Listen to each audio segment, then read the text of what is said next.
আসসালামু আলাইকুম। আমি কবিরাজ মোহাম্মদ আসাদুজ্জামান সুজন। আমি আপনাদের মাঝে বশীকরণ একটি টোটকা নিয়ে হাজির হয়েছি। এই বশীকরণ টোটকাটি করতে হলে আপনাদের সংগ্রহ করতে হবে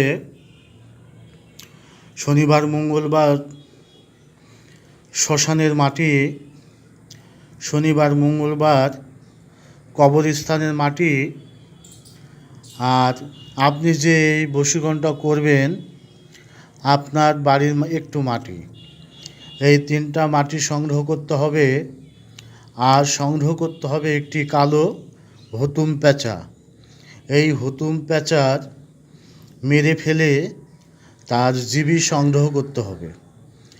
আর করতে হবে এই তিন জায়গার মাটি দিয়ে, শ্মশানের মাটি, গুরুস্থানের মাটি আর আপনার বাড়ির মাটি, এই তিনটি মাটি দিয়ে আপনাকে এরকম একটি পুতুল বানাতে হবে। বানানোর পরে এই পুতুলের গায়ে যাকে আপনি বশ করতে চান বা আনতে চান তার নাম এই বুকের উপরে লিখে দিতে হবে। আর ওই জিহ্বাটা এই পেটের মাঝ বরাবর ঢুকাই দিতে হবে। আর 101টি সুই এই পুতুলের গায়ে সর্ব শরীরে হিনায় দিতে হবে।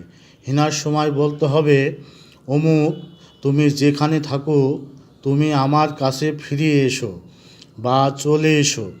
এভাবে 101 বার উচ্চারণ করবেন। আর ওই সুই এই পুতুলের গায়ে নিক্ষেপ করবেন।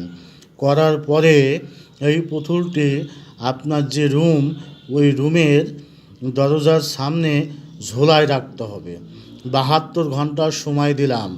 72 ঘন্টার ভিতরে ওই ছেলে বা মেয়ে যদি না ফিরে আসে, আপনার যে কয় টাকা খরচ হবে আমি সব আপনাদের মাঝে দিয়ে দেব। আপনারা এই বিদ্যাটা খাটায় দেখুন, 100তে 100 ফল পাবেন। গুরুমুখী বিদ্যা। আমার ভিডিওটা যদি আপনাদের ভালো লাগে লাইক দিবেন, শেয়ার করবেন, কমেন্ট করবেন। আল্লাহ হাফেজ।